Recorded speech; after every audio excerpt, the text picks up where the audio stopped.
This is why you need to continue to care about AI V7 in Midjourney. Might have just changed everything.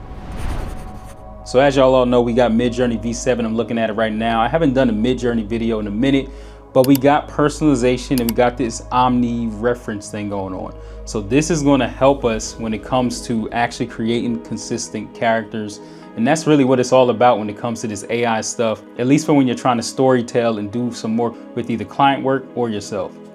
These are just a few images I was able to create using this V7 version of Midjourney. And as you can see, it's already levels above what it used to be. And it might be the best on the market when it comes to replicating an actual person, giving us a clone of ourselves so that we can have consistent characters.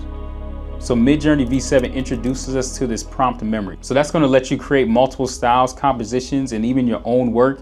And the best part about it is it adapts to you. It's actually going to run you through multiple different images and styles so that it can start to understand what you actually like. You'll know it's fully personalized when this P is highlighted right here.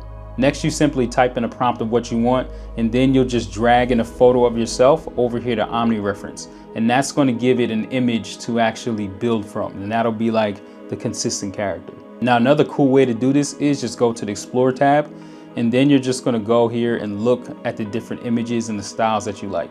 If you don't see something specific, you just go over here to the search bar and type in warrior like I did, and then you're able to find something that you want to use as a reference image using your face in the Omni reference.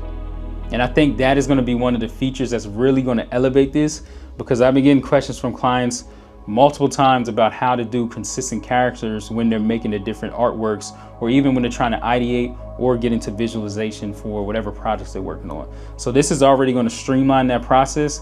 And as you see, these are some of the images that you got from me. I don't think they're spot on, but they low-key do look like me. I can't lie. I'm gonna leave more images at the end so you can see how far you can flex Midjourney V7.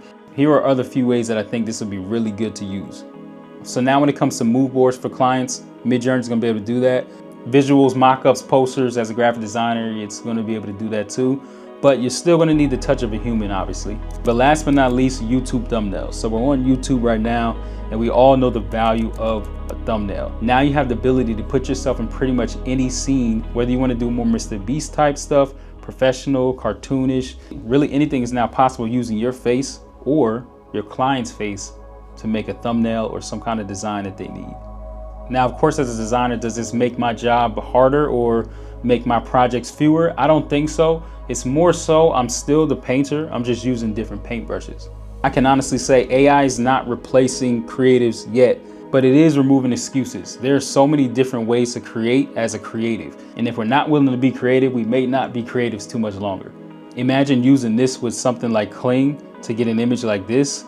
I mean, you can now start to really create anything. So this is probably the worst version of Midjourney to sleep on, because now it has a lot of things that you can use. So I would definitely suggest testing it and really trying to break it. And if you want me to talk more about this AI stuff and how it blends with design, make sure you hit the comments to let me know your thoughts on that. And make sure you like, comment, and subscribe. I'm gonna give you more tutorials coming up too.